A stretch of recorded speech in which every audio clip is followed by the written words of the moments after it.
drafts and strategies, and that's not necessarily going to continue. Teams will start to figure them out. I like that, and they kind of put a target on your back, like you were kind of saying, like when they're winning like this 3 games in a row, 3 series in a row, it does like people are like, wait a minute, these guys are actually they're doing something right. What happens when you don't outdraft your opponents and you're on even footing? That's where I feel like LFY won't win. Yeah. Well, talking of draft, we'll jump straight back into it. Will this be NaVi getting their first win? So they still go for the Warlock. I think we'll probably still see like a Clockwork. I think this hero is super good. He's fast-paced. He really punishes Warlock in laning phase. Not in the laning phase, even team fights. Team fights too, yeah. You can focus the Warlock, find him with the Rocket Flare, and just hook him and kill him. Just very difficult for Warlock to play.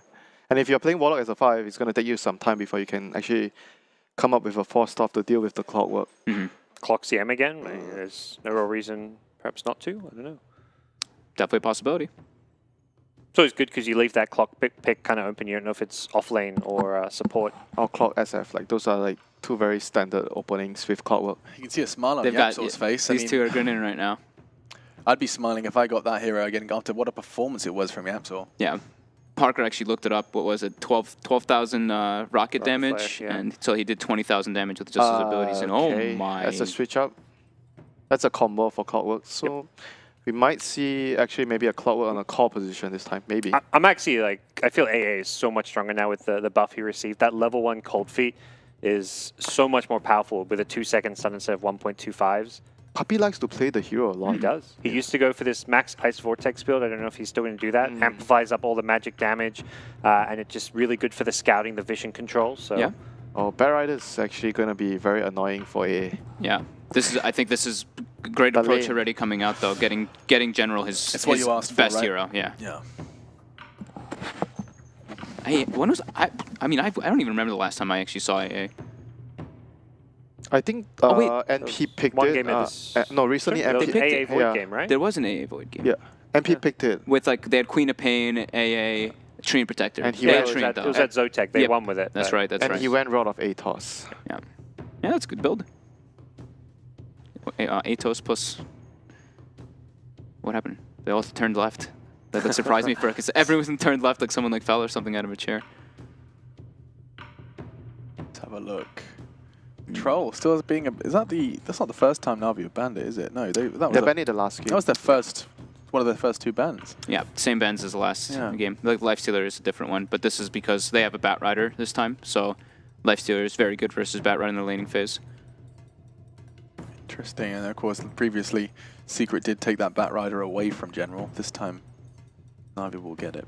Yep, and Secret banned out the Lone Druid. They're like kind of thinking that Warlock plus Bat Rider, they got catch and they got team fight, so they need someone to hit the towers after they get a pick off. Lone Druid will fit that criteria pretty well. Lone Druid like Venge Luna, any tower sieger would be good with Bat and Warlock. I think out of the 2 openings, I prefer the Bat Rider plus Warlock. I think it has much more options that you have and it's much more solid. Flexibility? Yeah, flexibility. And there goes Quap. I like the Queen of Pain ban. Since they have AA, they're already lacking a bit of lockdown, so Clockwork and AA, but the Bat Rider counter. The hunting. Oh, Ogre plus Bat Rider. That was an instant Ogre. Yeah, Ogre, Bat Rider. Pressuring lane, probably, right? The duo, the Ogre, So we're back to Boston, boys. Ogre, Bat Rider, Warlock. The Bloodlusted Ogre in laning phase is pretty intimidating. Sticky Napalm, and with Firefly, you can just run people down with the movement speed. Bloodlust Golem. Bloodlust Golem. Probably going to be seeing maybe even one of those Agi mids because you don't want to be picking like Int Hero versus the Nyx Assassin so much. Get some Ogre Sniper coming back. You definitely want those kind of heroes to use the Bloodlust, like someone that can use the Bloodlust to do damage, farm, and etc. Warlock, Ogre, Bat Rider. You think the Nyx is the support though, right? Or do you think it's the offlane in this time? Probably. Actually, which one do I prefer? I probably prefer Clockwork on support.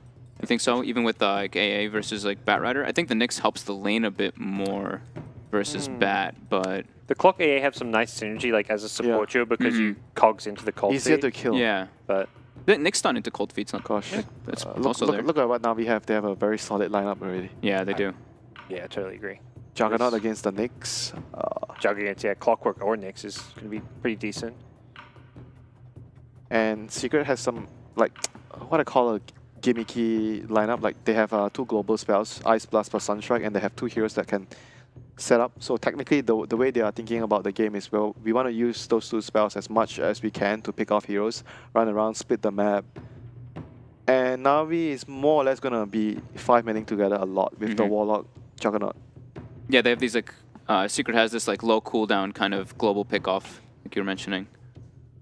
Well, you know, they're playing for Warlock. They are not, sounds cool. It sounds cool, but they're not going to be able to defend the towers early unless they do really well in the lanes. But I would actually favor NaVi's lanes more now because they have the Ogre Warlock. I mean, I'm just saying it's a sexy sentence. Low cooldown global pickoff. Like, that just sounds like it's going to do some damage. Yeah. It's fun. It's fun to play. You know. Imagine if you are the support Warlock, you just get hit by a Sunstrike and boom. There's Rocket Flare and there's Ice Blast and you just die. You're like, I'm just gonna be out of this game now. If you get to that point, it means that Secret has done so much in the laning phase and they are very far ahead. Okay, it's gonna be a very testing laning phase for Secret should they want to come online. It'll be really fun if they win the lane. Then they can just snipe someone from far away. Miles away. Yeah. It does feel like Secret are playing with some confidence with this draft. Like they're maybe not treating it 100% seriously in some ways. Obviously, there's a lot at stake. It's very important to win, but I think they're showing they don't have to reveal everything against NaVi because the first 2 pick on the AA, even the Invoker pick feels like they're kind of going all in on this pick-off strategy, something they didn't have to pick this early on. They could have saved it for their last pick. And we'll see just how that works out for them. So Dendy Puck? So it's mostly a single core jug, but he has the Amplify from the Ogre. Oh, they get a Void. Three heroes to set up for the Ice Blast and Sunstrikes. They have a very clear strategy in mind. They have a bit of a greedy draft on the side of Secret. They take some time to kind of get online. I think Secret might be... The umming and ahhing is so obvious.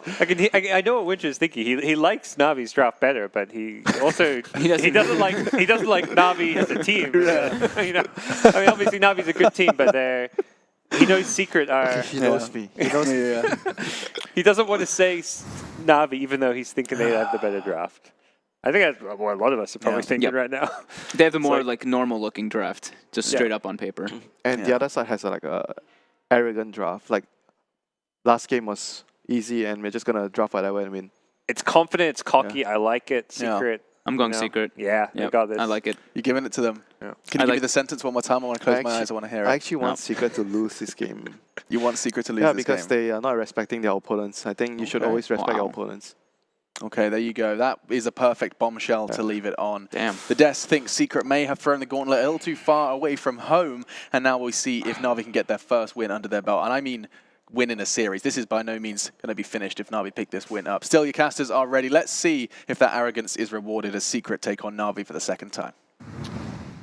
Yes, is arrogance the name of the game? Will it be the cocky cocks? Isn't that Puppy's specialty, throwing down the gauntlet? Yeah, it's always been his way. He's just like, you know what, I'm going to pick what I know is right, that I know is going to win, and I don't care about the meta. I make the meta. That's the way Puppy always drafted, always played, no matter what. Like, even when he had troubles at, like, that TI3, I think, was when NaVi got knocked out in the group stages, when that was actually still possible. And it was just because, like Mirana arrows, the team kept getting hit by it, and his solution was, team should just stop running into Mirana arrows. I remember he said that to me while we were chilling and watching the game. He's just like, yeah, I'm not going to ban the Mirana. We just got to stop running into the arrows and we're good. So, yeah. Well, definitely some cocky play coming out from Team Secret. Hubris is a downfall of man. Wise. I thought that I only get that from L Deep. Didn't realize that's starting to rub off on you, Malini. Or are you the real quote person? Are you the secret? Are you the master behind L Deep? I call Charlie Chardeep. He inspired me in the worldly ways. Pride is one of the 7 sins, Toby. This draft is, I would say, clearly a little up in your face. Like, yeah, I would say disrespectful is the right way to put it, as Winter said. At the same time, though, if NaVi aren't going to pressure him, it seems to be a really smart draft. Like, you've got to really, like, there's some good counters in there. You're going to trust YapzOr to do exactly what he did in game number 1. You've got the counter in the Nyx Assassin against the Bat Rider. And then you've got this big combination. MP just chronos one, the Ice Blast connects, or whatever's going to connect, and combine it up with the Sunstrike from mid one. So all in all, the synergy is correct. The synergy is correct, but the way they approached it was just awkward. First phase AA, who picks AA at this tournament? Nobody yet. And then you have the Invoker before you see the mid matchup very early on in the draft who can get punished. YapzOr has 2 stacks, 3 stacks. He's getting a lot of stacks. You also have a safe lane Faceless Void, which is all right, but they're going for, I would say, a fairly one-dimensional lineup that requires a lot of farm and a lot of comboing inside of Faceless Void ulti and Clockwork Hookshot, which are not easy spells to pull off. It's not like Blink Lasso. You're right. General should have a lot better time, especially when Biver is down here giving him extra support. So he's trying to make sure that General has a better lane. Now, Team Secret can start turning this around once they all have sticks. Right now, it's only Puppey and MP who have stick charges. Kezu going to end up surviving on the top lane. He also felt pretty confident enough to go for the Impale over having the Spike Carapace, just in case. You don't want Carapace. Yeah, actually, up against the Juggernaut, that's not going to help you, is it? Nope. You actually wonder if it's worthwhile Snake after Shadow Word getting up. Is it worth getting Upheaval? Slowing down the next assassin so Pyke can get a full spin and attack in? Doubt it. But might be like normally you dump Shadow Word on him before, and then he would just Carapace and stop the Upheaval if he's scared about it. But he did pick up the Upheaval at level 2, and it could potentially see a kill over here if he uses the Carapace prematurely. So you start with the Upheaval to get the spin, then follow up with the Shadow Word. It's one way to do it. That's tough to pull off. And if Kezu is smart enough to get a TP, then he shouldn't MP, die. real trouble on bottom lane. General's diving it right underneath the tower. He doesn't have Time Walk available. Biver, as the Ogre Magi will end up spilling first blood, and Puppey had nothing to really help out with. He went chilling touch level 1. There's no Vortex, there's no Cold Feet, there's no punishment for diving underneath the tier 1 tower. He's also an AA. He's also an AA. It doesn't matter what he's skilled up. It's still awful at level 1. And YapzOr was missing. He went up to pick up the 2-minute bounty rune from the bot lane. Maybe on a the Dire side. Sunstrike could have helped out. I think if he connected on the Batrider might have died. But now we saw the General is out of mana though. No clarities, no shrine, no stick charges, so he's done. He's done for in lane. That's not bad. You trade first blood for 2 of the opponents being useless for 2 minutes. So I would say that's acceptable.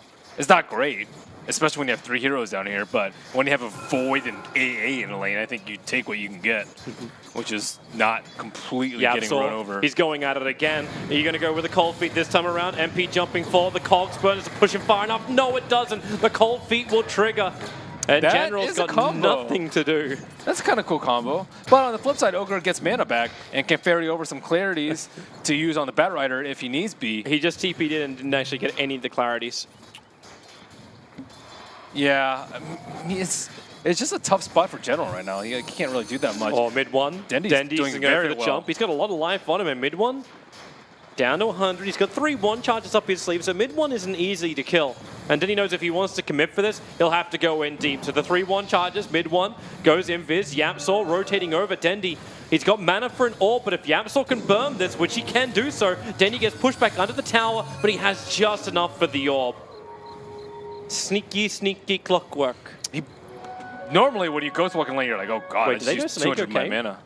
There's no Observer, but I think they scattered it out. So YapzOr, he's going to find Snake, starts the Battery Assault. Kezu, he's going to Mango Charge if he wants to use it, but he'll actually just bring him in range. Careful with that many people inside of Cogs, however. Snake's going to have to Shadow Word himself up, but if they can lock him in position, then the Sunstrike from Invoker can come in. No! It pushed him out. Just use your Mango, Kezu. He really didn't want to. He actually had the mana at the end of it all. YapzOr's good, but he's not that good. Need a little bit of help, but it's cheaper now. Mangoes became more affordable. The thing it's is, the tropic season. You would have gotten your gold back because you kill a hero and you get experience. So it's a no-brainer. If you needed to get a kill, you just use it. But they spent a lot of the Battery Assault outside of the area that they needed to be in with the They're going again bottom lane. This combo is the pretty Cold strong, Feet, though. the Sunstrike's not in the right position. Okay, maybe it was. It just clipped him on the edge. And General starts his run away. YapzOr still too far out in General, with the sticky napalm stacks quite high on the Team Secret players. They definitely do not want to keep fighting into a Batrider with Firefly up. I've been clamoring for General Batrider all day. That's his best hero. Yep. And he's had a pretty good start, 22 for 3. Keeping the Faceless Void down at 13 for 4. Meanwhile, the offlane, Kezu's got 4-1 CS against Pycat, who's heavy on the denies, 31-22 on the Juggernaut. Yeah, Juggernaut's doing very well. They're going He's again. way higher now. Fatal Bonds.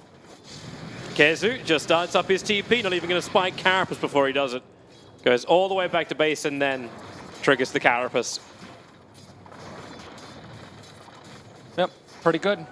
TP out, there's nothing they can do. Especially when Ogre has constantly parked himself in the bottom lane. But they're focusing on the Batrider, which I think is very important to do, because Puck has a good lane, Juggernaut has a good lane. Yeah, they didn't get the kill, but he's still farming fantastically. Again. Going up to MP, time dilation to start with. He's still got the Time Walk available, repairing a lot of the damage, and Yamsor's come through the rear, and they are fully going on to General. The Sunstrike is not in the right position. They needed that to work to kill him off. He might get stuck in the trees, though. He may. Yapsor move to the perfect spot. He's actually caught both Biver as well as General inside the cogs. Yapsor, God. To the tree lines you can go, Biver. MP looking for a time lock. Puppy will help him out. But now with the extra movement speed, cogs off cooldown in half a second time, but Biver gets back to the tower. Yeah, Yapsor's such a player here. Also, the MP picking at 1 point in the time dilation worked out really well. I see a lot of Voids go 2-0-2, but in this sort of lane, when you're versus Batrider, if he can't cast Napalm on you, he's not that much of a threat. And there's no way he can get rid of the time dilation this early in the game. Normally it's like BKB, Yules, Lotus, but none of the options here. Shrine time for Team Secret. 3 of them together, as they're all very low. Danny's just been having a real good time in the mid lane with the harassment he's got out. Oh, Juggernaut's coming down to the bottom lane. He has TP'd, and it could be a bloodbath. If they can keep the control going, but you don't have Lasso yet. And you can see Biver, he was starting off with a Fire Blast, and all of the Omnislash, it goes into Yapsor. So Yapsor reveals the rotation to Pycat. Yes, he gets a kill, but you may still be okay with that. No, not actually, no, you lost the tier 1 tower too. You haven't lost it, but it's going to force a lot of rotations out. They're TPing in. General scouts it out. Yapsor straight back again. Mid 1 does have the level 4 Sunstrike, and he's got it invoked as well. So 287 damage. He's just itching to pop. And General may be the target. Battery assault to begin. Needs to lock him inside the cogs. Careful of him actually just being pushed back out of it. But there's your time dilation. And now the Sunstrike. No, did he? No, he actually connected. Little bit off target. But the Chronosphere works so well. Now mid 1's in trouble. Can he actually invoke up? No, he can't. Silenced up by Dendy. A quick tornado. But it's the last thing he does before death. Pycat. Fast. And works with Dendy's Dream Coil.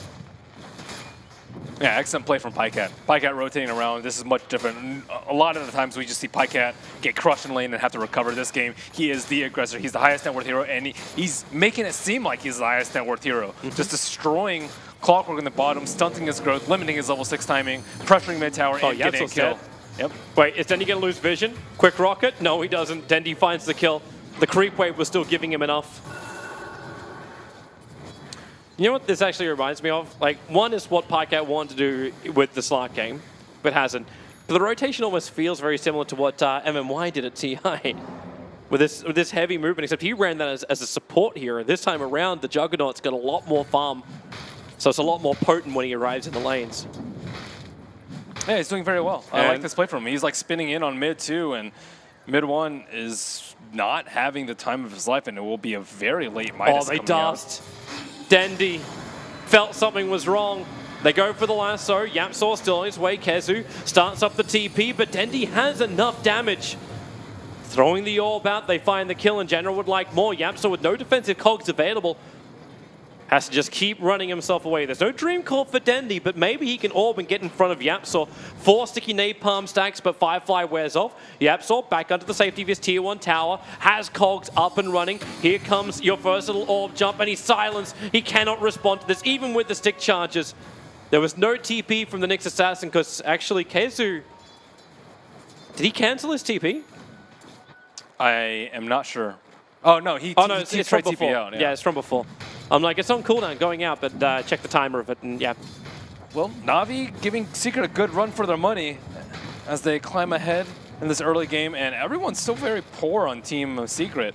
Void is doing okay, but he's going for the team fight item Vlad's first. Mid lane, Kezu runs in with Vendetta, hits the perfect stun. Pycat will start his spin. Kezu can't get the body block off, but double TP supports in. Warlock will cancel his. Biver completes his own. And top lane, Dendi is just everywhere. Battery assault will begin. Dendi has phase shift up and running, but they just chrono. Sunstrike's on the money. Snako tried to slow it up, and Puck maybe enough life. Dendi looking for the orb away. MP wants to keep up. He doesn't have a lot of mana to work with. A time lock first hit on Snako, that'll help. And third hit, that'll also help. No, on the sixth hit, no, not going to happen. That's bad. Used Chrono, didn't get a kill. Used Vendetta, didn't get a kill. He used Meteor because it looked like he wanted to save Sunstrike for that particular moment, but Sunstrike would have not been mitigated at all by the Blade Fury, and potentially would have led to the Pycat kill. So NaVi, they still are in the lead, and they have Warlock Ultimate up and have not used that yet, so let's see if they can get a bigger edge with these ultimates. They still have a little bit of time before AA Ultimate does come up, and this could potentially change a lot because you can't stick, you can't Healing Ward, you can't Bottle, you can't Shadow Ward. There's a fair amount, even the innate regeneration on a hero like Ogre Magi will suffer a lot when Ice Blast comes out. They also need level 6 on Clock. Clock was level 4 like 5-6 minutes ago when Pycat rotated down. They're smoke fighting. Dendi, Biver, and Snako smoke up behind the T1 tower. Here comes your Ice Blast. Batrider won't survive this one. Puppey will connect. So the smoke rotation, which originally was drawn to go deeper inside the jungle, is looking to gank up mid one. The Observer Ward got a quick glimpse of mid one, who now goes back into the lane. And is dead. Yeah. Walks out to the stun. Snako has rocks. If they really want to try and defend this, then NaVi would still have the superior team fight. But thanks to this kill, they'll take the tier 1 tower in mid. Fantastic stuff for NaVi, especially for Dendi as well as Pycat. Pycat might go for a kill on the MP. Oh, wow. That absolutely still hit. MP's turning. That Omni Slash is so little. And now Pycat might be dead. He can't get outside the cogs. Kazu's going to bring an extra stun. Even Mana Burn and Spike Carapace is available. The Ice Blast will fly up. It chills onto the Ogre Magi, so he's lost his ability to regenerate. But there's no follow-up damage. Dendi was in the neighborhood. He ain't going to go for this either. MP jumps up looking for the time lock. He has Arcane Rune on Dendi. This could be scary for Secret. Does he want to turn? They got Dream Call available. Kazu is on the front lines. Now last time, they thought they saw him. The Sunstrike committed. Ogre Magi will fall. That was terribly slow reaction by Dendi. I think he could have unloaded his spells and at least maybe threatened the return kill on one of the heroes. But anyway, the Arcane Rune just very little loss. But now he will have his ultimate up for MP. And they got the Rock. They start the Rock. It's only on MP, but MP is enough. Dropping very quickly, the spin from Pycat brought the extra damage and in fact the kill. And again, NaVi trying to keep that positive attitude until Yapsol looks to take it away from them with a follow-up stun. The Ice Blast is perfect. Dendi was dead before the Ice Blast even arrived. You lose your Golem. Pycat stunning himself on the back of the Spike Carapace. They are very good at using the Sunstrike. The Sunstrike comes out very quickly after the Clockwork Hookshot, after the Chronosphere too, so there is just very little time for NaVi to react at all. And yeah, you're not really able to see the effects of the Healing Ward too much in these team fights. It's going to be mostly used to heal up after the fight if they survive, and if they survive being the key word here as we see Kezu's coming go again. for the health. He's underneath the Sentry Ward. They see him perfectly, so they start with the first stun. Pycat got the spin available, actually took one step backwards, so not the maximum amount of damage into Kezu, and he got out of range of the Sentry Ward, barely missing his own stun. If that hit Pycat, the Ice Blast would have followed up, and Pycat would be looking to go home. Yeah, he also uses Carapace a little bit early too. Using it during spin is very useless for him. Smart TP out there by General. He went underneath the Observer Ward of Team Secret, and they realized he went in very, very deep. Well, how did Invoker get so much farm? He's number one. They left him alone, and he kept getting all the getting all the Sunstrike kills. Lasso. Well, there goes a little bit of that farm. He spent his money. He can't. He's still going for the Aghanim's. Wait, was that a 4-second TP? It seemed like it was longer than 3. I wasn't actually looking at him. But if he was TPing to the shrine, then yeah, probably would have been a 4-second TP. I also didn't check where he was going to. Greed. Well, Pycat's going to Kills. try and force this top lane. Remember, you still have the Ice Blast available. Without a Sunstrike, though, Yeah. it's hard. You wonder if sometimes it's a deterrent. 40 seconds on cooldown. Ooh, he's going farming build. Battle Fury next. Owen would be excited. Well, we got ourselves a long game. Even hand Midas is the build in for Kezu. Nothing really unusual about that, but He's the only right clicker on the Dire side. I suppose there's some with Puck, but he might take the magic resistance talent at 20 or at 15 because I think it's really good here versus the Radiant lineup. how quickly can Team Secret do Roshan? I'm seeing this Vlad's on Faceless Void. And Not with, quickly. With Alacrity, do they have enough damage? I mean, they can certainly do it. It would just take a while. They have Chilling Touch too. Chilling Touch is not the worst thing versus Roche. Just thinking they're going to be really quick about it because Batrider plays great around, like they all yeah. play great around Roshan. But I think they might do the thing where they... oh, mid one again, caught out, silenced, instant Omni Slash by Pycat. They weren't waiting. Yapsaw, wait on the hook shot. Where's the Sunstrike? He's dead. Yapsaw, Cogs pushes it back. Here comes the Ice Blast. Dendi actually phase shift. He didn't dodge the chill effect, however, so no way to regenerate. Those one charges won't help him at all. And now they look for Biva. Hook shot is available. Yapsaw needs a clean line. He also needs the range. He's too far away at the moment. So Puppey will come up behind, keep the cold going. He's That so Ice fast. Vortex, and now Biva, Kezu. Oh, the Observer Ward sees him. Where's Clockwork's position too? No, Yapsaw gave up the chase. But Invoker's up in 5 seconds time, and this Vendetta will last long enough. If you hit the Vendetta, and the stun, and the mana burn with the max Sunstrike. Actually, it's not max, it's one short. Dubious. Yeah.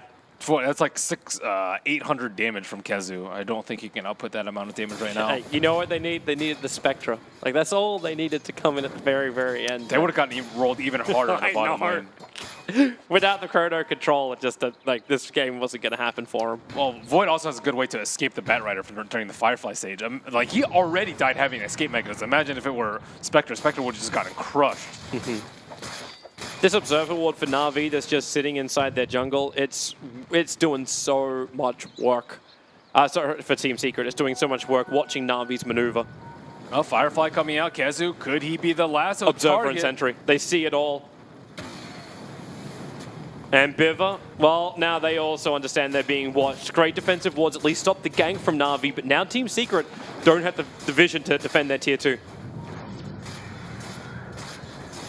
They're still in good position, but not Faceless Void. Faceless Void has no Chronosphere, and this will likely be an easy tower. Unless They're Kezu makes a miraculous play here with a double stun. Well, he's right underneath the Sentry ward, so Miraculous would be almost impossible. Right on the edge, Biva's going to stun him. Here comes your lasso. A lot of control, MP. He can jump forward and hit 4 people inside this Chrono if he really wants to. Starts the time dilation on the Juggernaut. Sunstrike, it doesn't hit the mark. Neither does the Ice Blast. Pycat will live, and with the fatal bonds, Kezu, his fate was basically sealed. General locked inside the cogs. They want to create some space, but it was a TP out. Yapsaw is the last man really fighting here at the tier 2 tower, and a little bit of miscommunication. Some of Secret wanted out, the rest of Secret wanted in. What a bro Yapsaw is. Going in and trying to help his team out, but NaVi still continuing to snowball. This is getting rough as we see what happens when Secret missed some of their big damage spells. Impale missed everyone. He was napalmed, so it was very hard for him to turn and actually hit the heroes that he wanted. And Invoker also missed Sunstrike, I believe, and the Ice Blast missed. Yes. And without those, yeah, you do not have any damage. But that's why I'm surprised they started with that. Like, you smoke up, you try to defend the tower, maybe you're feeling pressured by it, but shouldn't it have been MP? Time walk forward into Chronosphere. He didn't have it NaVi up. were in a position. No, he didn't have it It wasn't up. there. I looked. He had 30 seconds when they first started beating the tower. So he was also near the T2 and mid. So, like, So at that point, then what's the point of fighting? they didn't think the Knicks would get caught out. They thought the Knicks could catch out the bat, not the other way around. But they don't have sentries around the pit because they're playing very greedily right now. Kez is on the run, and he will actually... Oh, General. Blinks away. Leaves Kezu's head spinning.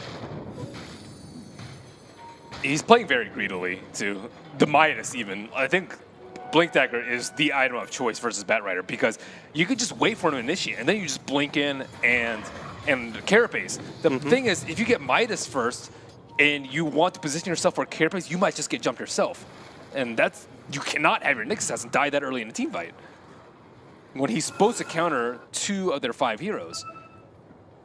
Maybe he was still thinking that MP's Chrono, that means they win the team fight. Rely on YapzOr, who has really good vision around Roshan. The Vortex is inside the pit. With the smoke that breaks on Biva, NaVi are a lot more cautious. They understand the Team Secret are around their own Ancients.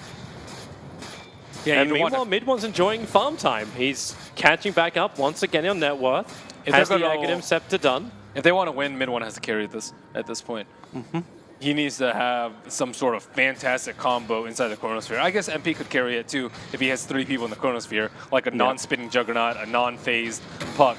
But it is a tall order for him. It would make sense if if MP can get that Chronosphere off. But it would make more sense to actually dish out damage if YapzOr can find the Warlock every single time. I would say it's less so on YapzOr and more so on KheZu. KheZu needs to be the one to interrupt it. Like, he needs to make the Puck very scared to orb to clear waves. He needs to make it very scared for anyone on the dire side to be able to push in waves. He needs to make the Batrider second guesses every single move. Notice Batrider's quick buy. He's not even going for BKB next because he's not even scared of this Nyx. Because KheZu's not playing particularly well in this game. Well, Team Secret would love an opening if they can find it. 3-man smoke up, KheZu as well as Mid1, not included in this. They're actually underneath Observer and Sentry. And now they find their target. The Chronosphere is up. They find General, and Dendy went into the Chronosphere, meaning the Ice Blast can connect. The Impulse stun from KheZu. It will miss, but it won't matter. Not when Dendy jumps in to a place of no time. Upheaval, okay, Omni Slash, how much damage have you got? Split between everyone. The Rock falls down as well. Thanks to Fatal Bonds, a lot of that damage was shared out by Team Secret with Hookshot and Impale. Not the combination they're exactly searching for, but it won't matter. You've brought down 3 of the cores. You're looking for the extra icing on top of the cake. It's the Chalk Tops. The Sunstrike will connect as well. Mid1 gets a double kill, and NaVi, oops. Well, I guess this is the type of game Secret wanted. They wanted to be faced with a little bit of adversity only to come back with their strikingly stunning plays. And it's shaping up to be that. Is that a joke because KheZu didn't hit the Impale? A stunning play? Non-stunning play? What's the opposite of stunning? I don't know. I guess you would say like hideous. I suppose. Ugly? Mediocre? Stunning, ugly. No, if you're going for the opposite, stunning is meant to be the top of the beauty thing. You could be stunning in a good way or a bad way. Deformed is what it is. That's also stunning. How is deformed stunning? Stunning can be bad too, Toby. Really? Yeah. How is stunning ever a bad thing? Okay, think about what it actually means when you get stunned. You're like, you pause for a second, right? Oh no, I'm thinking about stunning. It's just like, man, your hair is stunning today, Merlini. I think you can use it both ways though. Yeah. Like it's the dynamicness of the English language. Yeah. You don't always do a double take because of something good. Sometimes it can be because of something bad. And I think stunning is very similar in that sense. But regardless, so that's why I was like, oh, maybe the opposite is like just mediocre, average, plain Jane, whatever you want to call it. But okay, so Spy Carapace. This time he'll stun over on Dendy. The Sunstrike will be able to connect, so Dendy a little bit lower. Keep the run going with Ancient Apparition down. A Hawk Shot. Stop the pass. Happened. YapzOr just got the greatest hook he possibly could. It was point blank range, so it was very hard to miss. But his cogs are going to split this fight up so hard. If you look at MP, he's actually rooted by the Prowlers at the Ancient Camp. So he actually can't time walk over there for a few seconds. Wait, what? Yeah. Well, he doesn't have Chronosphere anyway. He's still not there, though. Yeah, but Mid1's ready. He just released the Tornado Aim. Oh, it's his time to shine. It's about to be a meteor blast. Yeah. Oh, no. Yeah. Into a cog. I'm wondering if... I don't know if that is Dendy giving a prediction. It seems to be the case. Yeah, you're right. They don't even need the Faceless Void. Mm-hmm. Uh-huh. Invoker might be able to do this all himself. He does have the Tornado, which isn't looking like it's on cooldown. I thought What? for a He moment just it used was. Yeah, that's why like, it doesn't look like it's on cooldown on my screen. I mean, they all look like they're up in the air to me. Yeah, I know. That's why I'm just like, wait, hang on, what the hell's going on here? They're tornadoed. They are. Yeah. Paul's just not showing us right things. But if he Chaos Meteors, follows up with a Deafening Blast, I wonder if they get pushed back inside the cogs once again. Oh, that would be nasty. The cogs are going to trap him in. You already see Yapso, it's glowing gold for the cogs. And he is going to just trap the top of the ramp. And inside of that, Batrider, inside the Firefly, so he'll be okay there, sort of, because he can get out. But then he's going to get hit so hard. But Dendi will have nowhere to go. Oh, wait, maybe he hasn't casted the Tornado. Wait. Yeah, Nyx is actually Yulzed, and Batrider is impaled. Wait, oh, no, hang on. So Yapso in mid, no, he Yules and then hook shot it in. No, what? No, he didn't Yulz. Wait, what? Puck Yulzed. Not Puck. Sorry, I was clicking on the wrong one. Puck Yulzed. So Tornado has not been cast yet. Okay, yep, sorry. It's just two people are up in the air. One's flying and one is Yulzed. Can things stop being great Okay, and here white? we go. All right. Back to the fight that was paused up. So Yapso traps him in. Here comes your 4-man Tornado, as well as Deafening Blast, Meteorite. Batrider starts the burn, but no one's down. Denny was able to dodge it all with a phase shift and then lock him in. MP, the man late to the fight, actually ended up fighting against 4 of NaVi heroes out to the front of the pit. And now what? We're going to turn around again. Another Cogs. Kezu will get a double stun, hitting both Warlock and the Ogre Magi. And MP needs to get out of here. Time Walker Valve goes up the hill and away. Seneko is the only one to get a kill on the man who started, all of this, but close to it. Kezu drops. Batrider hit by the Ice Blast, locked inside the Chronosphere. The Faceless Void gives up his life in order to get that kill. That's pretty funny, because he has very high move speed inside the Chronosphere, but your turn rate is still the same. And he got owned by the turn rate Napalm slow. Well, that actually was not as bad as I thought it was going to be for Team Secret. They only lost 3 heroes. I thought they were going to lose like 4, 5 even at that point. Because the Meteor did not connect. Yeah. As we initially predicted. They were not all dead. It's actually that time when maybe it wasn't the greatest thing in the world to have Dendi inside the cogs. If he was on the edge and he got burnt by it, then the combination probably would have connected on him. But he still hit the Sunstrike after. Like, he still hit Dendi on the way out. There was just no follow-up at that point. No Faceless Void Chrono until the very end. The healing ward was too strong, I think. The healing ward was stayed up the entire time. They actually might need a Scepter on Faceless Void because of the way the game is going. Like, every time Navi are fighting, or most of the times that they're fighting, they're trying to fight before the Chronosphere has coolback down, and you have these very low cooldown spells. Sunstrike at 30, you have Ice Blast at 40, and meanwhile you have Chronosphere at well over triple the cooldown of some of these spells. But you see MP's item build, he's going for the Manta to start with just in case that Silence connects on him. It's very good versus the Batrider and versus the Puck and versus the Juggernaut, although maybe not so much if he went for the Battle Fury build. But General's coming for a kill.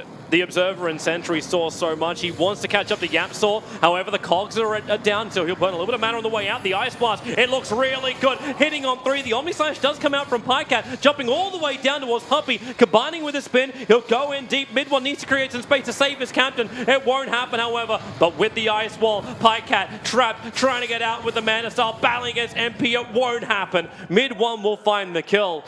Still a 2-for-1 trade-off, but without the Juggernaut, Navi cannot take Roshan. Dude, Mid one's having to do so much here. His damage has to be incredibly high. Well, at least Juggernaut died.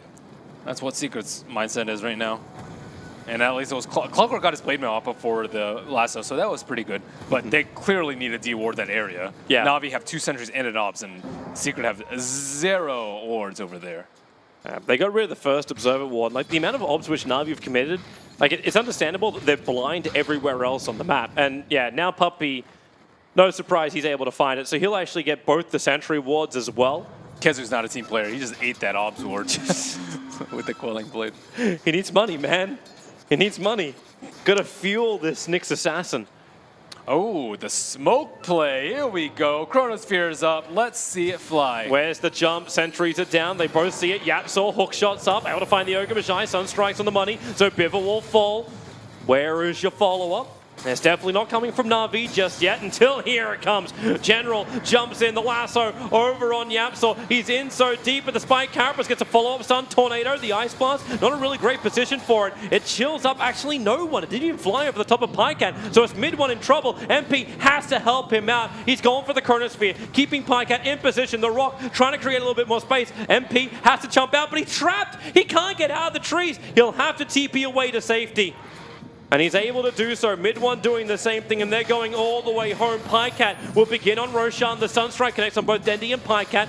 So Team Secret well aware of what's going on inside the pit. Healing word is too strong, though. They are healing up and then some with the Shadow Word. Is this the Kezu YOLO play? Yep. He has 4-star Spike Carapace as well as the Impale. They'll dust him up, however, so they'll connect Kezu. General has no lasso. They're jumping out to try and fight this. The Ice Blast again, Puppey. It's going to be dodged. General goes for the aggression. Kezu, they'll trigger the Shrine. His Impale doesn't connect on anything. However, in the Fatal Bonds, they're all connected together. The damage is shared equally among Team Secret as Pycat wants to go for more. The Cogs from Yapsor splitting up the play. Puppey will finally die, but have NaVi gone in too deep for just this one kill? General stunned up as well, while MP, mid one does fall. General starts his TP, one more attack, MP will be able to do that.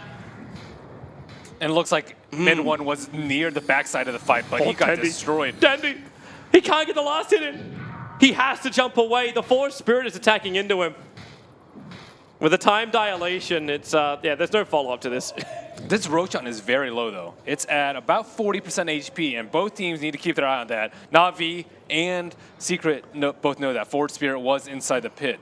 But Juggernaut's not up for another 20 seconds, but I'd be surprised if they didn't head straight towards the pit, especially while Chronosphere is down. But it's only down for 20 more seconds. Yeah, by the time Juggernaut actually reaches Roshan, like he could TP to the Shrine, but he'll still have that, like maybe a 5-second window before Chrono is back. But it's so low.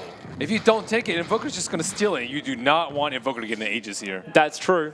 But you then run the risk of Puppey finally connecting with an Ice Blast. You still have to protect Roche. Here comes the Juggernaut. So he did TP out towards the Shrine, but he stopped to farm the Ancients. Well, he can't take it alone. Yep, he needs friends. Dota is a game of friends. Don't run. We are your friends. Don't barrel! Mid one now is going to fight from the northern side. Like, all of Team Secret, they're just trying to control this northwest side of the pit, where NaVi haven't actually put any kind of vision. Their Observer and Sentry is still on their side of the river mouth, right in front of Roshan. They need the Nyx to make big plays, but Nyx, I believe, already revealed himself under the Observer ward. Yeah, he's terrified. He's terrified of vision. So wherever there's Sentry wards of himself, of his own team, that's where he goes. You see how many sentries are down from Team Secret. They're trying to buy that space for Kezu to get the initiation off. Roshan's healed up so much. Yeah.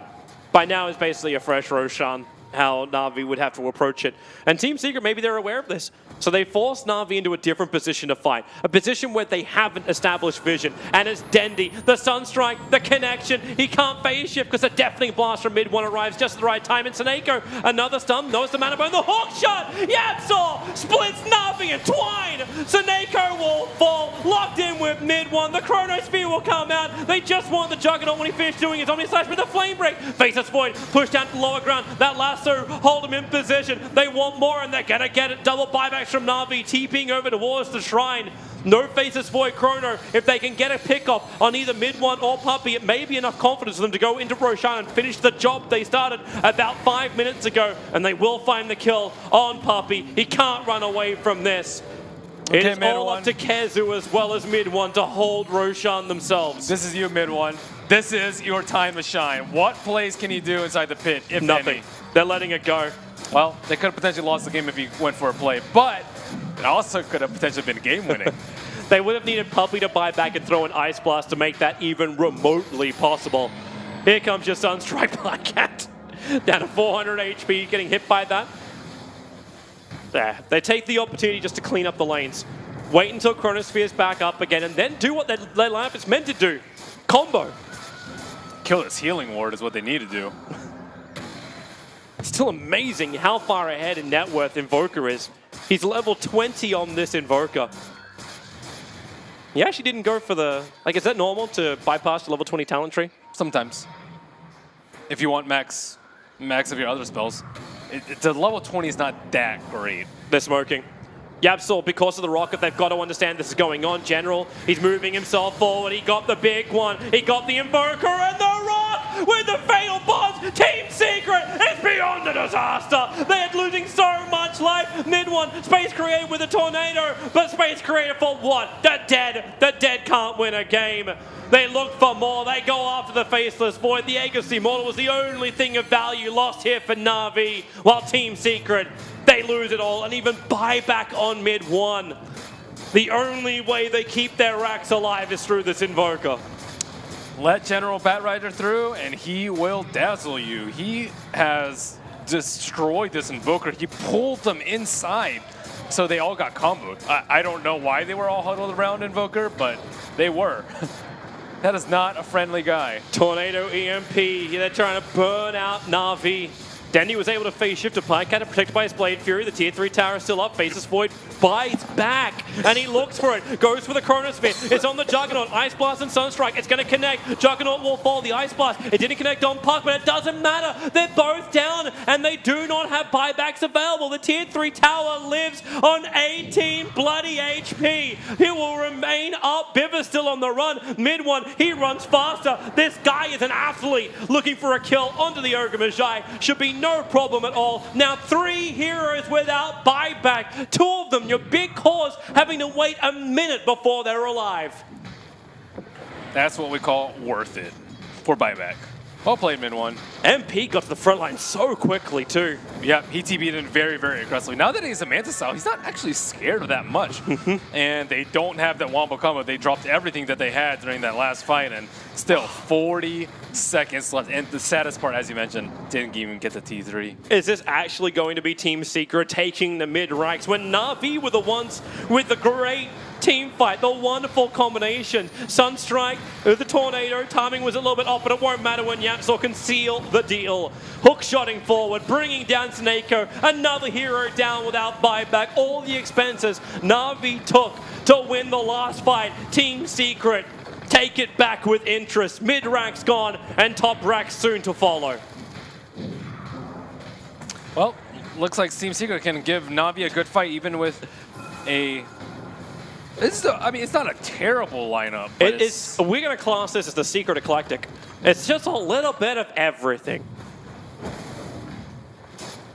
Now, Tornado, no. Team Secret want to back out of this one. They're worried about General's initiation. Your Chronosphere off cooldown in 3 seconds time, and then they can go again. Wow, that's a surprise. They're respecting NaVi. Backing off. Yeah, maybe they're just respecting their items and the cooldown times. Aghanims arise for the next assassin. Faceless Void has Chrono again.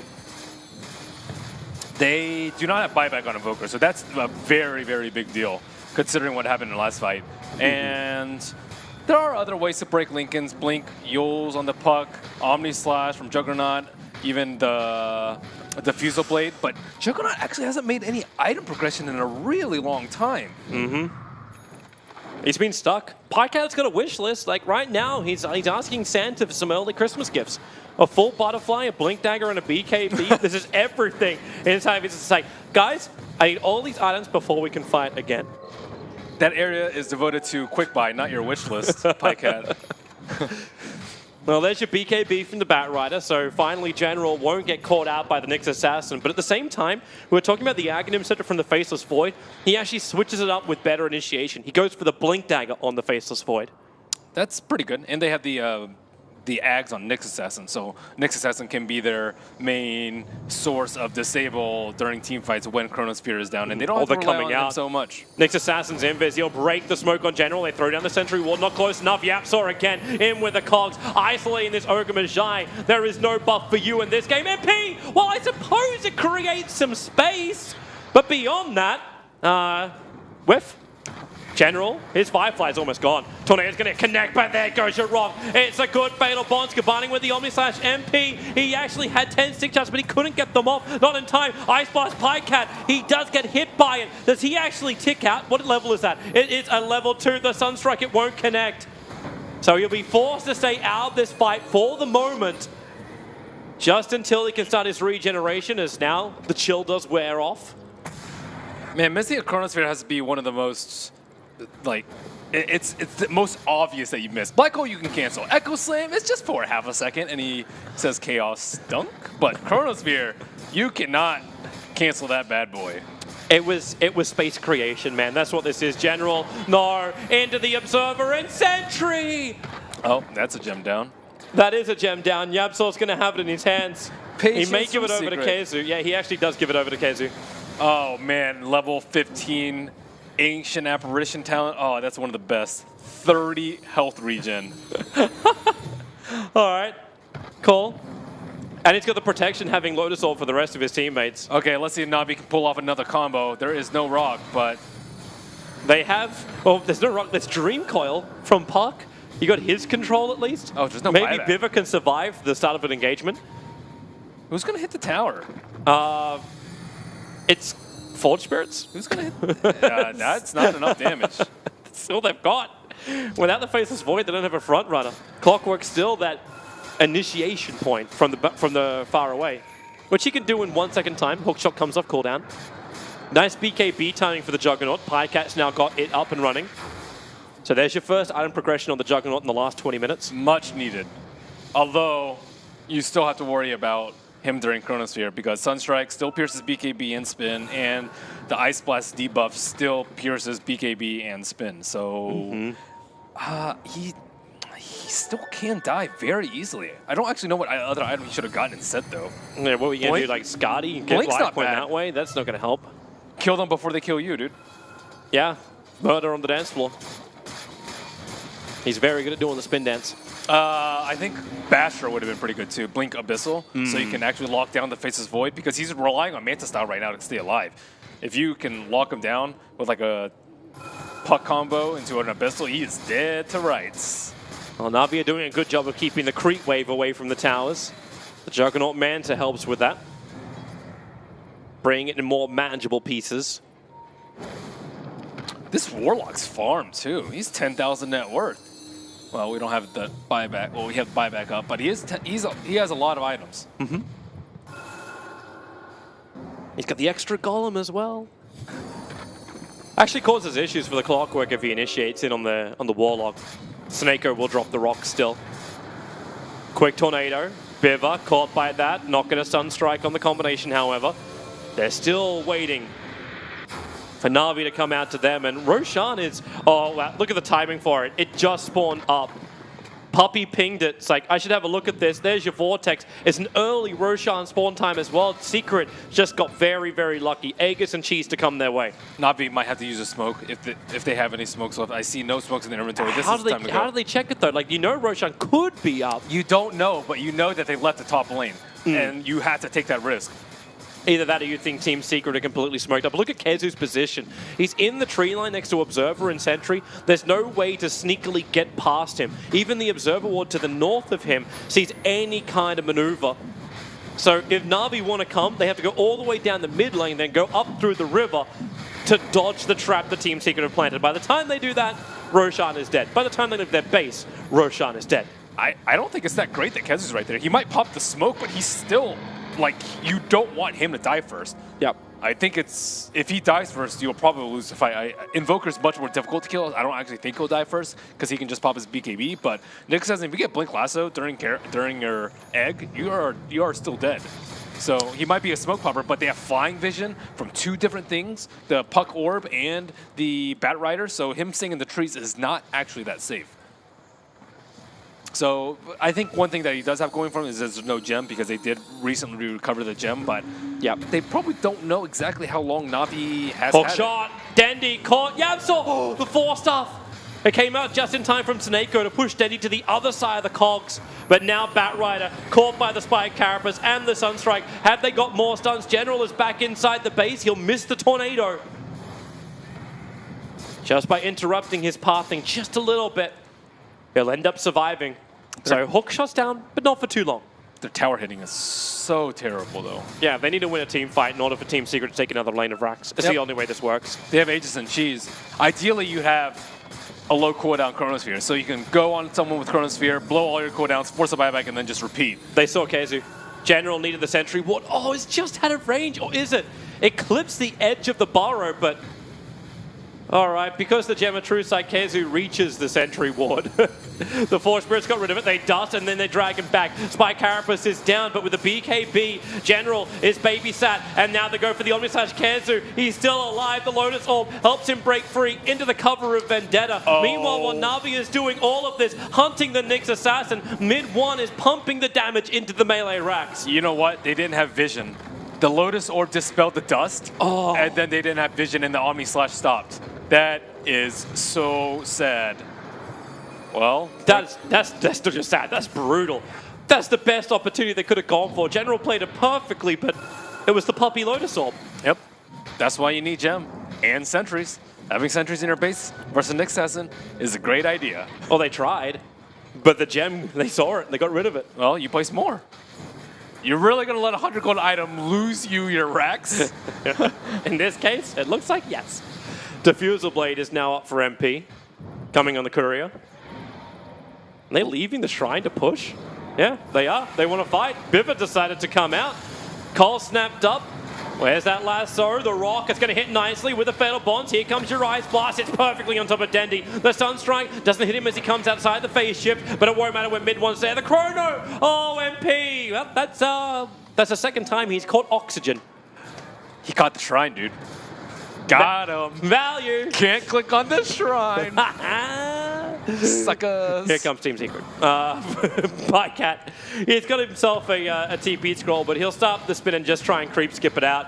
But the mid lane's already in, so is the top lane, so he's not really triggering backdoor regeneration.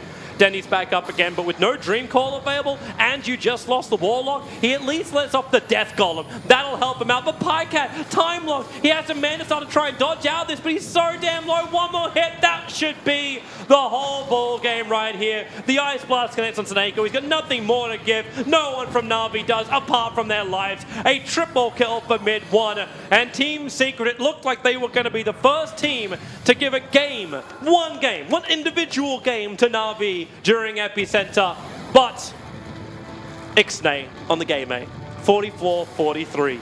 That's where this game ends. It certainly wasn't for lack of trying that Secret didn't give them a game. I mean, they were really close to. I love the expression on Yapster at the end of it.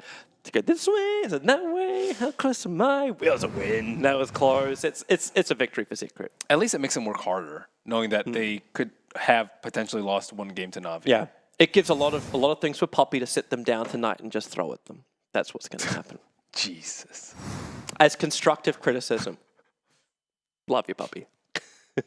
That was more entertaining. Maybe he was looking out for us. Yeah.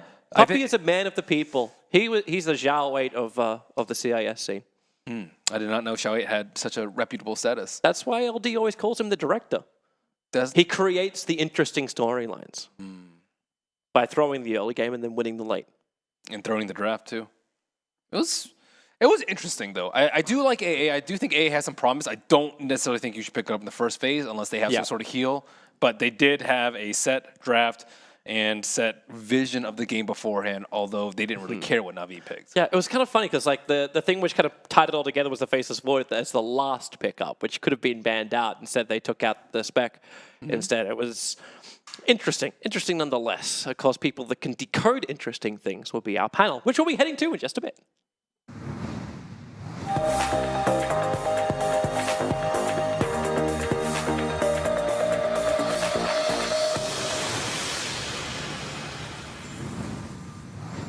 NaVi will not be making it out of the groups here. That's right. Yes, indeed. Secret have sealed the deal, and NaVi will not make it in front of the CIS crowd. Yes, indeed. Day 3 concludes here for Epicenter in Moscow, and it does seem that VP will have to continue to wave and fly the CIS flag as they continue to battle for that opportunity to get that semi-final lock-in. Secret throw the final blow for them. Winter joining me alongside Gods and Fog to wave goodbye to NaVi. And of course, another game will be played for them. But I mean, this game in review, to summarize in 2 words, Fog, I mean, sloppy Dota? Is that how we summarize this one? Bit messy. Messy You Dota. said 2 words, so. Yeah. Yeah. It just seemed like, well, I think that we all were kind of like in unison where we thought that NaVi had a very like strong early game type of draft. They were coming out pretty well into the laning phase, but then there was like some very like miscoordinated team fights kind of on both sides. It looks like some lag may have actually had like some part in some of the fights, But overall, you could see like there's like a fight going on over here, then like 2 people over here. So kind of the same thing that we were talking about with NaVi is that there's some lack of coordination and team communication going on somewhere with there.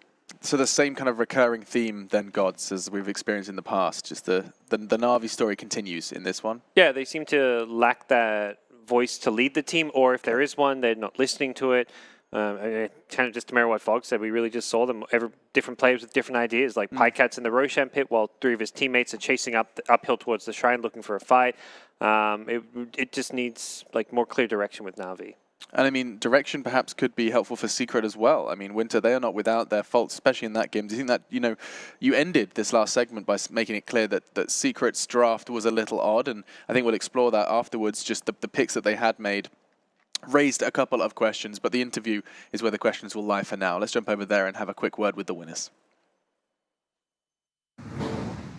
Сердца фанатов обливались кровью, но, к сожалению, NaVi не удалось. Все же Team Secret оказалась на несколько шагов впереди, и сейчас, Климент, как ты чувствуешь себя после такой действительно важной победы? Чувствую хорошо. У нас сейчас 2-0. Надо еще постараться выиграть хоть 2 игры, чтобы дойти до топ-1 группы. How do you feel after this win? And Puppy answers, I'm feeling great, and we are the top seed of the group. How do you think, Yabzor, your new face in the team, how is he feeling in your team? Is he ready for the next steps together with you? He's a great guy. He wanted to play with us, and I was feeling great about inviting him into the team. I wasn't looking for other options. I was aiming for him, actually. Слышать такое от такого капитана, как ты, это, наверное, большая мотивация. It is really great for the player to hear things like that from a captain like you. What are you feeling from this game? Конечно, никто не считал фаворитом группы, но для тебя это, nobody considered NaVi as the favorites in this matchup, but it was a rivalry for you, right? Of course, it was NaVi. They were playing better than the previous games they had, but they still couldn't find their game. They went to the tri-lane against the ancient operation, and that wasn't going fine with their playstyle. They made a lot of mistakes, and it got more and more difficult over the time. I think they felt themselves that the Warlock on the top wasn't the best choice as well. Завтра у вас 2 игры, это LGDFY You've got 2 games tomorrow, как вы LGDFY что конкретно ты готовишь для каждого из EG. соперников? Do you have anything prepared for both of them? Я так и знал. No, тогда it's a всего secret. хорошего, I knew отдыхайте, that. завтра вас ждет. Это Thank был you. Климент Иванов. Thank you. We had Ждем Clement, новых игр Puppy, от Team Secret. and waiting for the future games. Thank you, thanks. Передаем слово студии аналитики. Back to you, Alex. Perfect stuff there. Dimitri, our translator, doing what he does best. And he's not quite right, actually. We do still not have a lock-in for that top seed. It's a battle between LFY and Secret. Now, unless I'm mistaken, LFY still haven't dropped a game. They just have Secret to play. So that game now will be the determining factor, unless, of course, OG throws a spanner into the works and picks up the win. So Group A is still up in the air. It is going to be interesting to see, because we'll come back to the point now, Winter, we're going to start that, the draft to you felt a little discombobulated, a little bit all over the place from Secret, despite picking up the win. No, actually, that's not what I meant. I just felt like NaVi's draft is much easier to play. Of course, yeah. And Secret went, they picked their heroes really quickly. They sort of felt like they had this one strat they wanted to do. Yeah. And they just went for it. They went for it, and though it may not have been the prettiest, it certainly did bring home the necessary result, Gods. Secret in general, we've kind of had enough time now already. You've had a chance to see them play. What's your read as we were to walk through these highlights? And do you think this is a team that can contend to playoffs? Yeah, I think they're getting close to figuring out how to use these new players. I think bringing in Yapsor really changed the team dynamic, since he's a much greedier, farm-intensive player compared to what Pilot I was. But what he does bring is a ton of playmaking potential, which sometimes Puppy didn't bring from the 4-position role. So I really like what this Team Secret team is offering. It's just, I think the ongoing concern is how do they manage the greed, where you've got a lot of players who are going to be taking up a lot of farm. Even Kezo in the offlane is normally playing these team fight heroes that want to have mech, pipes, all these team-oriented items, the blink daggers and all this, depending what hero he's playing in, that's something where sometimes they can get punished for being too greedy. Indeed, indeed.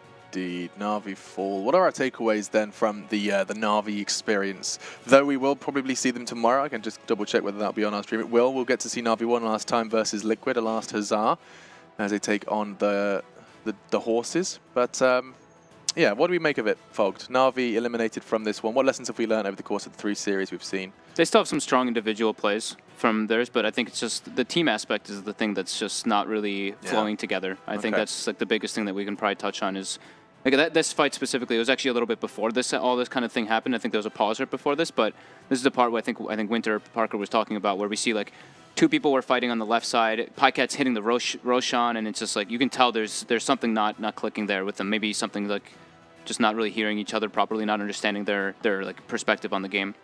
I mean, you got kind of a little bit of excitement there when you got General on Batrider. It's kind of what you requested. He played a pretty decent game. I thought he was playing versus a pretty tough matchup with playing versus Nyx Assassin. Yeah. And playing versus Void as well with the time dilation can be a bit obnoxious until you get the proper items. But he was getting the grabs that he seemed like he wanted to. Also, I heard you saying, Winty, that you were becoming a bit of a convert to Puck. Yeah, I think Puck is like a hero that has gotten so much buff to a point where usually when we talk about Puck, we don't consider him as a strong core going into the late game. Yeah. But looking at a lot of the, especially the EG games and the way they use the hero definitely is really strong. He scales really well into the late game because of his talents and the damage that he's been able to output. See what he's capable of as this game, this patch and this event continues. Yeah, these fights here, like I think this you can kind of like see what we're talking about though. Like it was very all over the place game. I think both teams were having some. They gave us an entertaining game. Don't sugarcoat it. Come on. on. No, they did give us an entertaining game. They had some spell usage that was kind of like all over the place. Like we actually wanted Nyx Assassin. We were commenting to get a Blink Dagger earlier, just because it's extremely good versus the Batrider. Just be able to blink you Carapace right away versus the Firefly. Also versus the Puck. Also to get into the backline versus the Warlock. Of course, Secret inevitably won because of that buyback play that they did and wiping NaVi at their base. Yeah. But it could have been crisper. The fights were very hard to follow, and I think you look at Secret, they shouldn't be hard to follow. It should be pretty straightforward. Nyx initiates, there's an Impale, there's a Sunstrike, Ice Blast follow-up, or Void goes in the Chrono. It should be something that looks pretty well coordinated. It wasn't quite there. Right. There was a couple airborne Chronospheres, there's just some mixed up Nyx initiations. It wasn't all like as crisp as you'd expect. Yeah, that's the thing why we talk a lot about the dagger on the Nyx, because out of the 3 heroes, Clockwork, Void, and Nyx, you want the Nyx to go first because then the Chrono can be big, and then you allow the Clockwork to focus on the Warlock. We talk about this in the draft where Clockwork is really good against Warlock. You want to target him down and make sure that he doesn't do his thing in the fights, drop a very good rock, and then follow up with a Fatal Bond. That was how NaVi won a few of the crucial fights. The Warlock got a really big ultimate off with the Fatal Bonds. Like that last fight. I think that last fight we just saw. No, the one. Well, this is the one where this was like the game-winning buyback pretty much from Secret from MP. But the fight just before where we saw like Secret kind of clumped up and we saw the 4-man rock into 4-man Fatal Bonds and Warlock's damage was through the roof. That was probably like the most well-executed fight of like the whole game. Absolutely. Although they did. This is where it may have got dragged out just a little longer. We did get to see, I mean, some, I don't want to say retro picks, of course they're still prevalent, but we haven't seen much from Magi, and that cropped up this time with NaVi. They're bringing it perhaps back, and I mean, there was a reason we haven't seen much Magi. Did we get to see that here today? I mean, did he just disappear into that late game? I think he has his benefits and stuff, but there's other like 4 support heroes that are just on the rise. You know, the Clockwork, the Nyx, the Sand King, the Night Stalker. The Night Stalker, yeah. He just doesn't do enough, you know. It feels like all those other heroes are doing more as far as securing that mid lane, but then also offering some initiation and some kill potential later on. Ogre doesn't have that kill threat. He's just boosts up his teammates. Yeah, just give him a whack. Scary level 1, yeah. After that level 1 stage, you're not too worried about the right clicks from him. Yeah. Hey man, level 2 whacks are still scary. I'm sorry, I'm top analysis. That's what I'm here for. I think that day is done. Do we need to go through the match stats? Do we have to? Yeah, all right, we do. We get to see just how messy this one was. Of course, brought to you by none other than cybersport.com. As we go for a wander through them, you'll get to see some of the standout performances. Or not. Okay, we've got some. Oh, that's fine. We can just go straight into those groups and the results. I think that would make much more sense. People are well aware of just how one-sided that was. across the series at least, not necessarily that particular game. NaVi certainly putting up much more of a brawl. They kept their gloves up across the couple of days of play, but here are the groups as they stand. You can see Virtus Pro undefeated, and in that same category, they are by no means alone. You can see EG, 2 wins under their belt out of 2 games played. Secret, LGD in the same of the other group. Planet Odd, though, 2 losses now. I think that's where my eyes are drawn, at least. But what about you, Gods, when you dissect the groups? What's raising eyebrows and raising hairs? It's very exciting final day of groups. Both groups have 2 teams fighting for first place, and both groups have 2 teams fighting over the elimination / third place. So OG is probably the big name that draws my attention as a team that you'd expect to just make it into the playoffs. Maybe not win their group, but at least be in the playoffs. And right now, they're going to be fighting for survival tomorrow. A must-win match for them, and that's a tough spot to be in, and they're somewhat dependent on the result of Team Liquid, who beat them. So if they end up tied with Liquid, I believe Liquid may advance because of head-to-head results. So it's scary, really is. I mean, for OG fans especially, the fact that you've got, I mean, OG versus Secret to determine their fate. It's going to be very exciting. We can bring them up just so you understand which stream you're going to want to channel into, depending on where your fandom does lie. We have OG Secret to start our day. In fact, that's going to be quite the explosive start to our final day of the group stage. Following that, we have NaVi taking on Liquid. This is where Liquid have to pick up the win should they want to cause even more of a stir, and then they already have. And then EGVP, that is going to raise the decibel levels here at the VTB Arena 110%. Perhaps the highlight of the group stage coming at you at 6 o'clock, so be sure to put that in your diary. Do people even keep diaries anymore? Any of you guys have a diary? Digital ones, maybe? I don't No, know. you don't have like the old good retro pencil diary? Nope. I have a draft diary. Yeah. You do? Yeah. Do you say giraffe diary? Draft. Draft. I thought you said for giraffe. I was like, is it like a little... I thought you meant he had like a little giraffe and he kind of opened it up and it was like, aw. That sounds cute. Today I had a good day. People were mean to me on Twitter. They don't know what they're talking about. Full stop. Screw all of you. All right, that's our day done. I think that's pretty much it. Games for tomorrow we've already highlighted, and so with that said, be sure to join us tomorrow at 11 o'clock. That's when it kicks off, and that's when all the action will continue. Thank you so much for hanging out with us during this group stage, and we'll be back here live from Moscow tomorrow. That's our names. See you tomorrow. It's going to be a blast. It's fun. It's fun to play, you know. Imagine if you're the support warlock, you just get hit by a sun truck and boom. There's rocket flare and there's ice blast and you just die. You're like, I'm just gonna be out of this game now. But if you get to that point, it means that Secret has done so much in the laning phase and they are very far ahead. Okay, it's gonna be a very testing laning phase for Secret should they want to come online. It'll be really fun if they win the lane. Then they can just snipe someone from far away. Miles away. Yeah. It does feel like Secret are playing with some confidence with this draft. Like they're maybe not treating it 100% seriously in some ways. Obviously, there's a lot at stake. It's very important to win, but I think they're showing they don't have to reveal everything against NaVi because the first 2 pick on the AA, even the Invoker pick feels like they're kind of going all in on this pick-off strategy, something they didn't have to pick this early on. They could have saved it for their last pick. And we'll see just how that works out for them. So Dendy Puck? So it's mostly a single core jug, but he has the amplify from the Ogre. And, they get a Void. Three heroes to set up for the Ice Blast and Sunstrikes. They have a very clear strategy in mind. They have a bit of a greedy draft on the side of Secret. They take some time to kind of get online. I think Secret might be... The umming and ahhing is so obvious. I know what Winter is thinking. He likes NaVi's draft better, but he also he doesn't like NaVi as a team. You know, I mean, obviously NaVi's a good team, but he knows Secret are. He knows me. He knows me. He doesn't want to say NaVi, even though he's thinking they have the better draft. I think that's what a lot of us are probably thinking right now. They have a more like normal-looking draft, just straight up on paper. And the other side has like a arrogant draft. Like last game was easy, and we're just gonna draft whatever and win. It's confident, it's cocky. I like it. Secret. I'm going Secret. Yeah, I got this. I like it. You're giving it to them. Can you give me the sentence one more time? I want to close my eyes. I want to hear it. I actually want Secret to lose this game. You want Secret to lose this game? Yeah, because they are not respecting their opponents. I think you should always respect your opponents.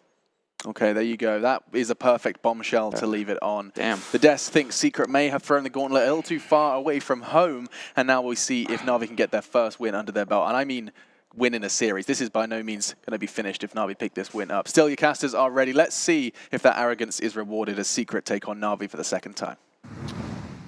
Yes, is arrogance the name of the game? Will it be the Cocky Cocks? Isn't that Puppy's specialty, throwing down the gauntlet? Yeah, it's always been his way. He's just like, you know what, I'm going to pick what I know is right, that I know is going to win, and I don't care about the meta. I make the meta. That's the way Puppy always drafted, always played, no matter what. Like, even when he had troubles at, like, that TI3, I think, was when NaVi got knocked out in the group stages, when that was actually still possible. And it was just because, like Mirana arrows, the team, it's one way to do it. That's tough to pull off. And if Kezu is smart enough to get a TP, then he shouldn't MP, die. real trouble on bottom lane. General's diving it right underneath the tower. He doesn't have Time Walk available. Biva, as the Ogre Magi will end up spilling first blood, and Puppy had nothing to really help out with. He went chilling touch level 1. There's no Vortex, there's no Cold Feet, there's no punishment for diving underneath the tier 1 tower. He's also an AA. He's also an AA. It doesn't matter what he's skilled up. It's still awful at level 1. And Yapso was missing. He went up to pick up the 2-minute bounty rune from the bot lane. Maybe Sunstrike could have helped out. I think if he connected on the Batrider might have died. But now we saw the General is out of mana though. No clarities, no shrine, no stick charges, so he's done. He's done for in lane. That's not bad. You trade first blood for 2 of the opponents being useless for 2 minutes. So I would say that's acceptable.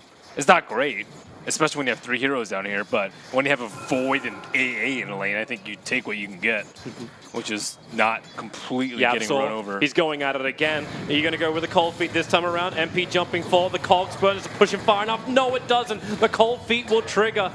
And that General's got nothing to do. That's a kind of cool combo. But on the flip side, Ogre gets mana back and can ferry over some clarities to use on the Batrider if he needs be. He just TP'd in and didn't actually get any of the clarities.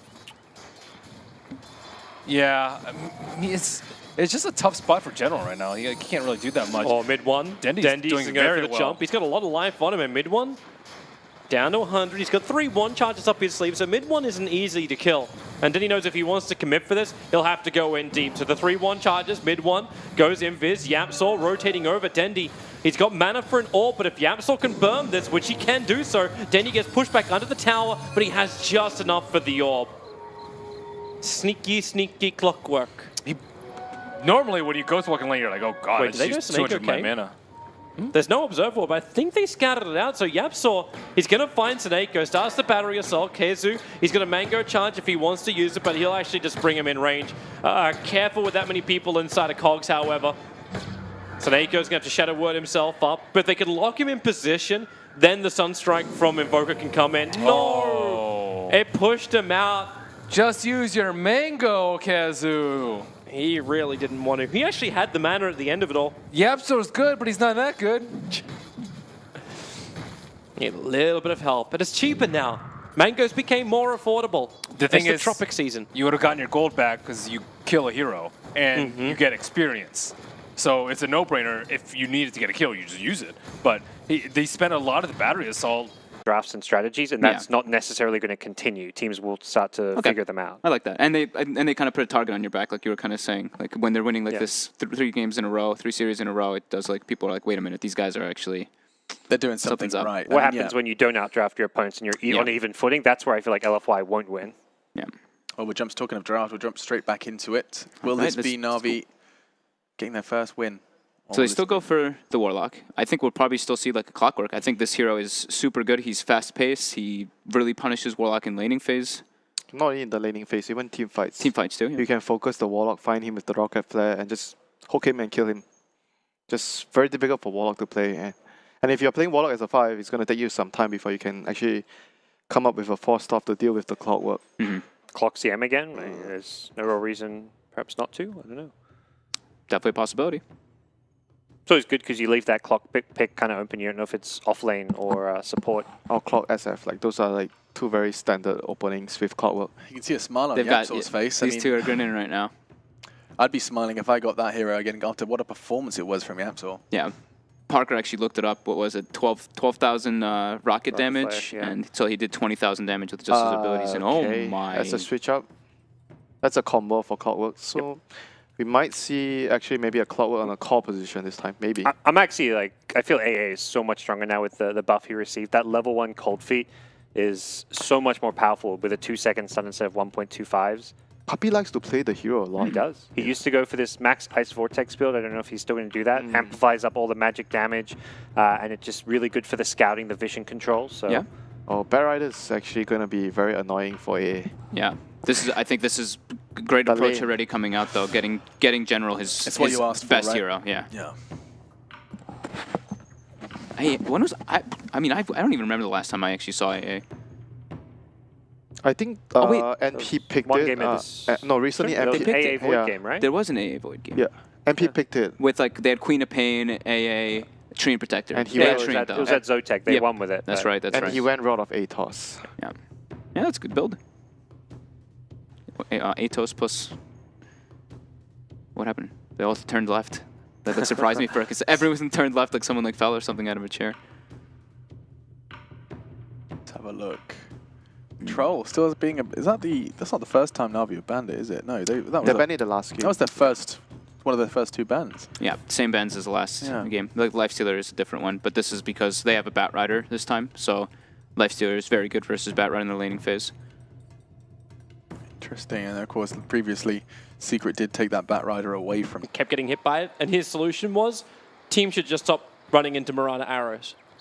I remember he said that to me while we were chilling and watching the game. He's just like, yeah, I'm not going to ban the Mirana. We just got to stop running into the arrows and we're good. So, yeah. Well, definitely some cocky play coming out from Team Secret. Hubris is a downfall of man. Wise. I thought that I only get that from L Deep. Didn't realize that's starting to rub off on you, Malini. Or are you the real quote person? Are you the secret? Are you the master behind L Deep? I call Charlie Chardeep. He inspired me in the worldly ways. Pride is one of the 7 sins, Toby. This draft is, I would say, clearly a little up in your face. Like, yeah, I would say disrespectful is the right way to put it, as Winter said. At the same time, though, if NaVi aren't going to pressure him, it seems to be a really smart draft. Like, you've got to really, like, there's some good counters in there. You're going to trust YapzOr to do exactly what he did in game number 1. You've got the counter in the Nyx Assassin against the Bat Rider. And then you've got this big combination. MP just chronos 1, the Ice Blast connects, or whatever's going to connect, and combine it up with the Sunstrike from mid 1. So, all in all, the synergy is correct. The synergy is correct, but the way they approached it was just awkward. First phase AA, who picks AA at this tournament? Nobody yet. And then you have the Invoker before you see the mid matchup very early on in the draft who can get punished. YapzOr has 2 stacks, 3 stacks. He's getting a lot of stacks. You also have a safe lane Faceless Void, which is all right, but they're going for, I would say, a fairly one-dimensional lineup that requires a lot of farm and a lot of comboing inside of Faceless Void ulti and Clockwork Hookshot, which are not easy spells to pull off. It's not like Blink Lasso. You're right. General should have a lot better time, especially when Biver is down here giving him extra support. So he's trying to make sure that General has a better lane. Now, Team Secret can start turning this around once they all have sticks. Right now, it's only Puppy and MP who have stick charges. Kezu going to end up surviving on the top lane. He also felt pretty confident enough to go for the Impale over having the Spike Carapace, just in case. You don't want Carapace. Yeah, actually, up against the Juggernaut, that's not going to help you, is it? Nope. You actually wonder if it's worthwhile Snako after Shadow Word getting up. Is it worth getting upheaval, slowing down the Nyx Assassin so Pyke can get a full spin and attack in? Doubt it. But might be. Like normally you dump Shadow Word on him before, and then he would just Carapace and stop the upheaval if he's scared about it. But he did pick up the upheaval at level 2, and it could potentially see a kill over here if he uses the Carapace prematurely. So you start with the upheaval to get the spin, then follow up with the Shadow Word. General, this time NaVi will get it. Yep, and Secret banned out the Lone Druid. They're like kind of thinking that Warlock plus Bat Rider, they got catch and they got team fight, so they need someone to hit the towers after they get a pick off. Lone Druid will fit that criteria pretty well. Lone Druid like Venge Luna, any tower sieger would be good with Bat and Warlock. I think out of the 2 openings, I prefer the Bat Rider plus Warlock. I think it has much more options that you have, and it's much more solid. Flexibility? Yeah, flexibility. And there goes Quap. I like the Queen of Pain ban. Since they have AA, they're already lacking a bit of lockdown, so Clockwork and AA, but the Bat Rider counter. The hunting. Oh, Ogre plus Batrider. That was an instant Ogre. Yeah, Ogre, Batrider. Pressuring lane, probably, right? The duo, the Ogre. So we're back to Boston, boys. Ogre, Batrider, Warlock. The Bloodlusted Ogre in laning phase is pretty intimidating. Sticky Napalm, you can, and with Firefly, you can just run people down with the movement speed. Bloodlust Golem. Bloodlust Golem. Probably going to be seeing maybe even one of those agi mids because you don't want to be picking like Int Hero versus the Nyx Assassin so much. Get some Ogre Sniper coming back. You definitely want those kind of heroes to use the Bloodlust, like someone that can use the Bloodlust to do damage, farm, and etc. Warlock, Ogre, Batrider. You think the Nyx is the support though, right? Or do you think it's the offlane in this time? Probably. Actually, which one do I prefer? I probably prefer Clockwork on support. You think so? Even with like AA versus like Batrider? I think the Nyx helps the lane a bit more versus Bat, but... The Clock AA have some nice synergy like as a support hero because you cogs into the cold Easier feed. to kill. Yeah. But the Nyx stun into cold feed's not... Gosh. That's look at what NaVi have. They have a very solid lineup already. Yeah, they do. Yeah, I totally agree. Juggernaut against the Nyx. Juggernaut, yeah, Clockwork or Nyx is going to be pretty decent. And Secret has some, like, what I call a gimmicky lineup. Like, they have 2 global spells, Ice Blast plus Sunstrike, and they have 2 heroes that can set up. So technically, the way they are thinking about the game is, well, we want to use those 2 spells as much as we can to pick off heroes, run around, split the map. And Navi is more or less going to be 5-manning together a lot with the Warlock, Juggernaut. Yeah, they have these like Secret has this like low cooldown kind of global pickoff, like you were mentioning. Well, you know, they're playing for Warlock. It sounds cool. It sounds cool, but they're not going to be able to defend the towers early unless they do really well in the lanes. But I would actually favor Navi's lanes more now because they have the Ogre Warlock. I'm just saying it's a sexy sentence. Low cooldown global pickoff. Like, that just sounds like it's going to do some damage. Yeah.